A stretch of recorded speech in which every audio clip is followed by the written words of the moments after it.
Evaluate. Let's say that you're given this limit as x approaches 7 for 1 divided by x minus 9 raised to the 5th power. Before you can solve this limit, the first thing you need to do is that you need to take the limit as x approaches the positive 7, and the second thing you need to do is to take the limit as x approaches the negative. So before we do the negative 7, let's start with the positive 7 first. Taking the limit as x approaches positive 7 is the same thing as saying that you're taking the x almost close to the 7th, but not on the 7. So that means the x right here has to be greater than 7. Once you know that the x has to be greater than 7, you can use this expression right here and make it greater than 0. Because greater than 7 is also an indication that this expression is greater than 0. But if the x right here is less than 0, then this expression right here will be less than 0. But since you're taking the limit as x approaches positive 7th, so that means that x is greater than 7. So that means you can actually use this expression to be greater than 0. Once you know that this concept is being utilized, the next thing you need to do is to choose a number for x that will make this expression greater than 0. So I'll choose the number 10, because 10 minus 9 raised to the 5th power obviously is going to be greater than 0.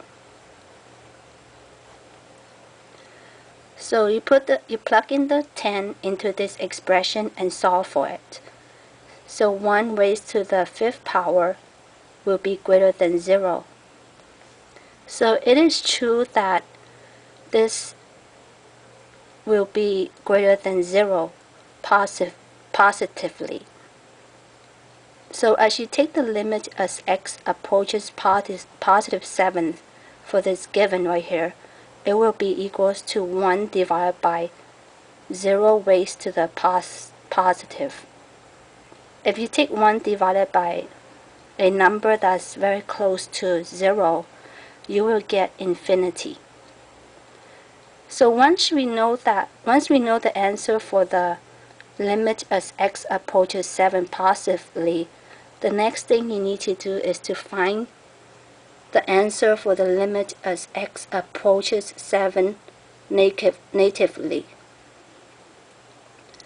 So x approaches 7 negatively also means that you're approaching the 7th on the left hand side of the 7th, very close to 7 but not right on the 7th. So that means the x is less than 7. Once you know that the x is less than 7, you can use this concept to represent this expression right here. Since x is less than 7, it's also an indication that this expression right here is less than 0. If x is greater than 7, then this expression right here has to be greater than 7. But since we're taking the limit as x approaches 7 negatively, that means this expression right here is less than 0. So I choose the number 6, because 6, if you put it into the x right here, is less than 7. You cannot choose like 7 for this x, because 7 is not less than 7. So you have to choose a number that is less than 7, which is 6. So you take this 6 and plug it into this expression right here and solve for it. So 6 minus 9 raised to the 5th power is less than 7, because if you take 6 minus 9, it will be negative 3 raised to the 5th power. And when you solve for it, it's obviously less than 0.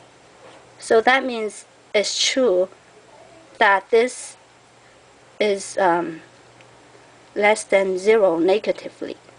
So if you take the limit as x approaches 7 negatively for 1 divided by this expression, and we solved it earlier that it becomes 0 negatively. So it will be 1 divided by 0 negatively. And if you take 1 divided by a number that's very close to the 0 negatively, your answer will be negative infinity.